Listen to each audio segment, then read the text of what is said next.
Hi കൂട്ടുകാരെ, നമുക്കിന്ന് മാങ്ങയും അരിപ്പൊടിയും കൊണ്ടുള്ള ഒരു സാധനമാണ് ഉണ്ടാക്കാൻ പോകുന്നത്. എല്ലാവർക്കും അറിയാം, എന്നാലും ഞാൻ എങ്ങനെയാണ് ഉണ്ടാക്കുന്നതെന്ന് നിങ്ങളെ കാണിച്ചു തരാം.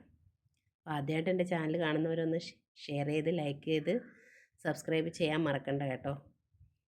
അപ്പോൾ ഞാൻ മാങ്ങ ഒക്കെ നല്ലപോലെ തോടെല്ലാം കളഞ്ഞ് അരിഞ്ഞെടുത്തിട്ടുണ്ട്. അപ്പോൾ ഞാൻ പകുതി മാങ്ങ എടുത്ത് മിക്സിയുടെ ചെറിയ ജാറിലേക്കിട്ട് നന്നായിട്ടൊന്ന് അരച്ചെടുത്തിട്ടുണ്ടേ. ആ അരച്ചെടുത്തതിൽ കുറച്ച് വെള്ളവും കൂടെ ചേർത്ത് ഇളക്കിയതിന് ശേഷം നമ്മുടെ പുട്ടുപൊടി, ഞാൻ അജ്മിയുടെ പുട്ടുപൊടിയാണ് എടുത്തിട്ടുള്ളത്. ഈ പുട്ടുപൊടിയും കൂടെ ഇട്ട് നല്ല രീതിയിലൊന്ന് കുഴച്ച് ഇതുപോലെ ഒന്ന് കുഴച്ച് വെക്കണം. അത് അവിടെ ഇരുന്ന് ഒന്ന് കുതിർന്ന് വരട്ടെ. ഈ മാവ് കുതിർന്ന് വരാൻ ഇച്ചിരി സമയം എടുക്കുമല്ലോ. ആ സമയം കൊണ്ട് നമുക്ക് തേങ്ങയൊക്കെ ചിരണ്ടിയെടുക്കാം.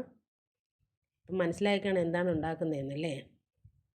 അപ്പം ഞാൻ റെഡിയാക്കി നോക്കിയപ്പോഴത്തേക്കും അതിൽ ഒരല്പം ഈർപ്പമുണ്ട്. അപ്പോൾ ഞാൻ കുറച്ചുകൂടെ മാവിട്ട് അതൊന്ന് മാവ് പരുവാക്കി എടുത്തിട്ടുണ്ട്.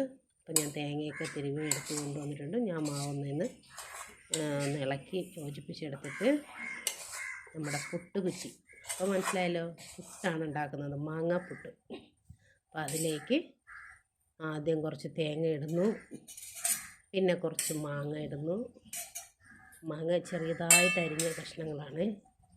മാങ്ങ ഇട്ട് കൊടുക്കും, പിന്നെ മാവിട്ട് കൊടുക്കും. ഇവിടെ നനച്ച് വെച്ചേക്കുന്ന മാവ് ഒരു 3-4 സ്പൂൺ ഇടും. അത് കഴിഞ്ഞിട്ട് വീണ്ടും നമ്മൾ തേങ്ങ ഇടുന്നു, പിന്നെ വീണ്ടും മാങ്ങ ഇടുന്നു. അതിങ്ങനെ പുട്ടുകുറ്റി നിറയുന്നത് വരെ ഈ പ്രോസസ്സ് നടന്നുകൊണ്ടിരിക്കുകയാണ്.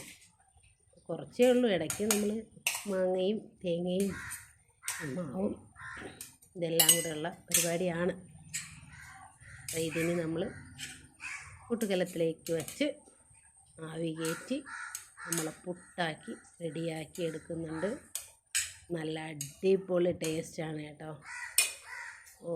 നിങ്ങൾ എന്തായിരുന്നാലും ഒന്ന് ട്രൈ ചെയ്ത് നോക്കണം. മാങ്ങ സീസണല്ലേ, മാങ്ങ സീസൺ തീരുന്നതിന് മുമ്പ് നിങ്ങളും കൂടെ ഒന്ന് ട്രൈ ചെയ്ത് നോക്കും. അപ്പോൾ ഇത്രയൊക്കെ ഉള്ളൂ എൻ്റെ വീഡിയോ. ഇഷ്ടപ്പെട്ടിട്ടുണ്ടെങ്കിൽ ലൈക്ക് ചെയ്ത് നിങ്ങളെ അഭിപ്രായങ്ങൾ കമൻ്റായിട്ട് രേഖപ്പെടുത്താൻ മറക്കരുത്. നിങ്ങളുടെ സപ്പോർട്ട് ഇനിയും ഉണ്ടായിരിക്കണം. അപ്പോൾ അടുത്ത വീണ്ടും പുതിയൊരു വീഡിയോയുമായിട്ട് നമുക്കിനിയും കാണാം. അപ്പോൾ നല്ലൊരു ദിവസം എല്ലാവർക്കും ആശംസിക്കുന്നു. Tata, bye bye.